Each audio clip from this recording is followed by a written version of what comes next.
Hey guys, welcome back to Financial Markets. Hope you're all doing well. So naturally, the markets keep having a turbulent week. I mean, we have VIX still trading at really extended levels. I think we're still at about 35, 40 exactly.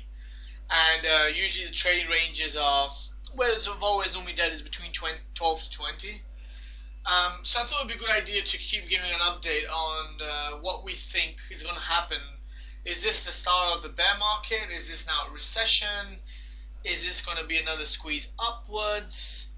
A lot of people are saying a V-shaped recovery. So, for those of you that don't know, what they mean by a V-shaped is basically you have a quick, let's change the color. You have a quick down spiral, and then it quickly gets reversed, like so. That's a V-shape. And quite frankly, we are having like a V-shape at the moment, but so when my views are and what am I thinking? So the market has crashed over 30-40%, had crashed over 30-40%, and those are really extended levels, and you normally don't have that big of a crash in that short period of time. So that's why this big squeeze up, is about shorts getting out of their positions and about people rebalancing their books and saying, well, now equities seem a bit more attractive after a 30% drop. Some people have been mentioning, I've seen on Twitter saying, oh, it's a once in a lifetime buying opportunity. So that's why we've had a bit more of a squeeze back up. But in terms of the macro space, we haven't had any big changes. We haven't had a reduce of lockdown. We haven't had a vaccine. We haven't had any cure. We haven't had a slowdown in coronavirus deaths. Yet the market has been rallying, and so we've had a big debate um, internally, the team that I've talked to and the investors I talked to, and also I've seen big debates going around on Twitter and so on as well about, is this the bottom? Is the bottom done? Are we now heading back into a full bull market? And quite frankly, there has to be two things people need to first understand. Number one, the economy and the market, stock market, is not the same thing. And the reason why I say that is because back 20, 30 years ago, you could argue kind of was, and it would follow somewhere of the economy. But now the point is, the problem is you've got um, a lot of injection of liquidity and cash through the Federal Reserve. So if you guys don't know what the Federal Reserve is, the Federal Reserve is basically the central bank of in the US. And so they've been announcing big stimulus packages and putting, saying we're going to pump in money into, you know, uh, investment grade bonds, into junk bonds, and we're going to basically help stabilize the country. And so that's why we've had this big squeeze up where people have now started buying, saying, well, okay, if we've got the federal government buying um, into assets, why shouldn't we? And it could be the end because they've pumped in enough money for there to be liquidity to withstand the market. But that being said, in the macro space, like I mentioned, there hasn't been much changes. So what is it that you do as an investor, as a trader? Do you listen to the Federal Reserve?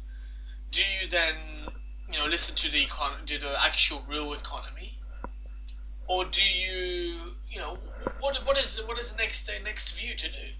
So for me personally, what I see is like, okay, we've had a pump in liquidity, fine, agreed. We haven't had the real economy isn't any better, so it's a complete distortion, right? So you got two sides of a spectrum. You have the real economy, going down, right? And you have the stock market going up. Now, to me, these are both extreme ends.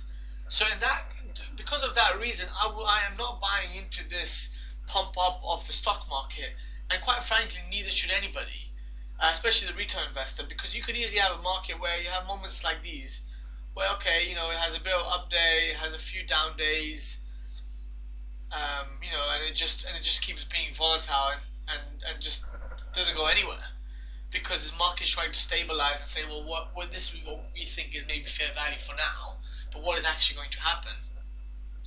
So, quite frankly, this can easily be a complete repeat of 2008, and we could retest another lows.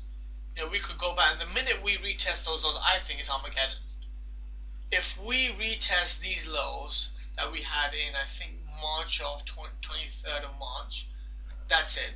I think we are definitely going for a big, big, deep stock market crash.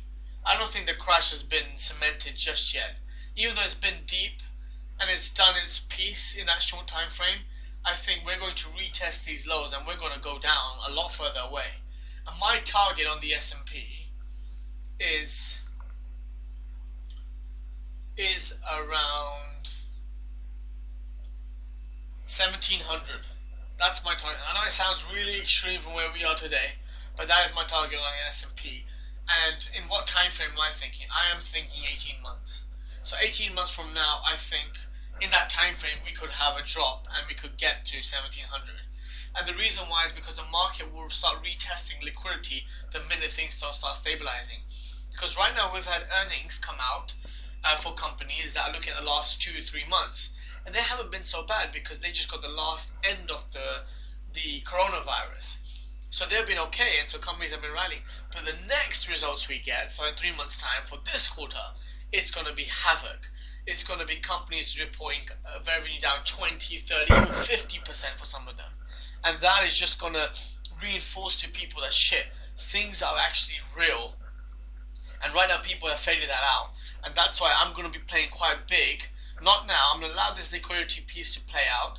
And quite closer to the next earnings cycle, I'm going to start getting in some protection on my book and start getting really big hedges on the foot to protect my downside. Because the next earnings season is going to be catastrophic. Yes, people might say it's pricing or whatever, but when the numbers come out, it naturally puts in some fear in the market anyway. So you will get drops immediately. They might quickly recover if they've already been priced in, but you will get those drops. And that's where I think I'm going to make the biggest money of this year. And that's what I'm going to play. And you know, if you just go back, I know it's not the best thing to do always to just go back and look at comparisons, but it's the same thing. Right, in 2008, look, you've had a drop of, what's this, 18%. Then we rebounded a good 12%, right? And then we dropped another 15%. And then it took time and it escalated and went further.